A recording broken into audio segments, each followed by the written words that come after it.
Thank you. Whenever you're ready. We're good. We're good. Oh. All right, guys. So today we are going to kind of further expand upon the elbow escape that we covered last week and that we drove earlier. So we talked about last week that the primary mechanism that governs the elbow escape is not inherently the elbow getting on the inside, but rather the leg of your opponent getting extended away from them. The way I like to think of it is that usually on top of the invisible opponent in the mount is if he's postured up, he's in the mount right now. Picture there's someone underneath of him. His name is Paul. All 217 pounds of John is sitting on top of Paul. Okay. Well, we make his hands post. Let me go for a better number. 220 pounds. It's easier to do math on. So now, 110 is here. 110 is here. Right, for the sake of argument. Okay. Not to mention, because of the fact that if you can isolate one of these legs, now you're really looking at like 55. Well, now I take that 55 and I start dividing that amongst his shin, his thigh, and his hip by extending this leg away from him. Now I'm going to drop that hip. Right now, this leg is actually quite easy to lift. And this is the power of the elbow escape. Moving this leg away from his body, which allows me to lift it in the air. Now, the way that we did this last week, let me get you on top of me. Here is that bridge, elongated. I got my grip and I punched it away. I used my shoulders to do this, and then from here, I gotta lead this in between.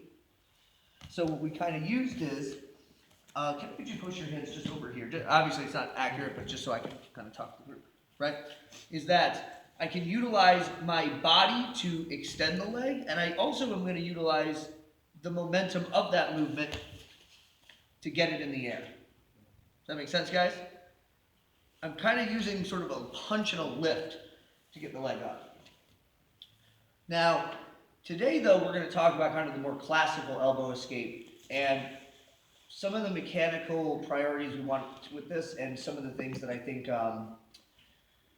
basically some of the reasons why I think people tend to lose this escape. I found the elbow escape from the mount, like the classic one with the elbow on the inside and catching the foot, to be one of the most misunderstood techniques in jiu-jitsu. Like I see people get shown it a lot and then they don't understand it. And basically what they end up doing is they're sitting here in the mount and they're like, this is what's happening. So right, let's spin this way. They're just sort of here, and you can square your heads up back up, because they're just like, Coach, I don't get it. This doesn't make sense. Help me, right? So I want to talk about some nuances that I think are really critical to grasping, critical to really applying this technique. Now, the beginning is basically the same. We bridge, we knee, we make the hands post.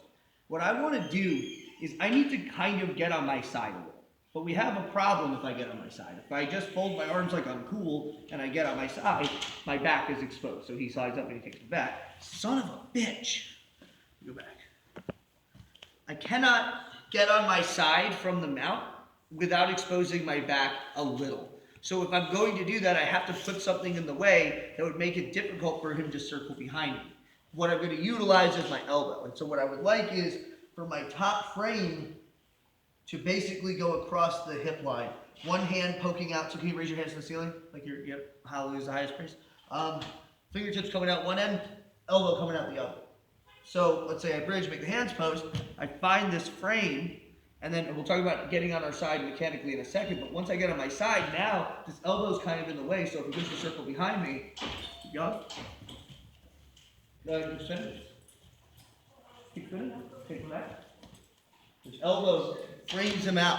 This is, once again, let's spin here.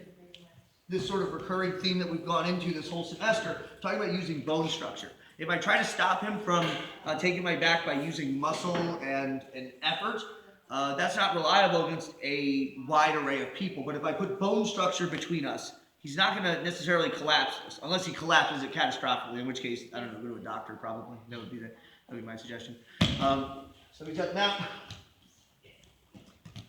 And so, bridge, make the hands post, find this frame along the midsection. Now, what I need to do is my feet cannot be outside of his feet. So, let's spin. Yep. my feet are outside of his feet, I'll never be able to get outside on my side because I'll always be on top of his Achilles. You see that, guys? So what I want is my feet to get in there as much as possible. So that what I can do is as I plant the foot on the side of my elbow, I'm going to turn my hip underneath me and this leg's going to lay flat. I'm going to almost like kick back and then recover. You guys see that motion? So I'm here, I turn, and this leg kind of chops back. Now I'm nice and I'm on my side a little, rotate this way. I should probably indicate a way you can see which way we're turning. You figured it out. So I'm here. So now I'm kind of on my side. I have my frame. This leg is dropped down. So at this point, if John wants to slide up to take my back, he's blocked by my frame. And if he wants to get his feet back between my feet, he kind of can't do that because my leg is on the floor. Does that make sense, everybody? Mm-hmm. Excellent. Now, here's the biggest thing that I think people misunderstand about this technique, which is going to be the foot grab, because this is where I see people have the biggest trouble, and this is what they tend to do.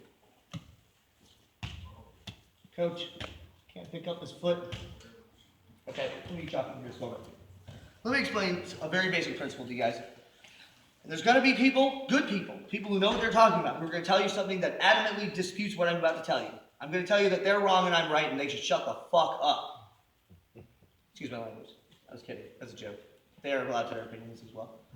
You know. Anytime, so I'll say the thing after I've subverted. Anytime you're doing something where the primary mechanism involves turning your foot to the inside, like this is a very dangerous game to play with your knees.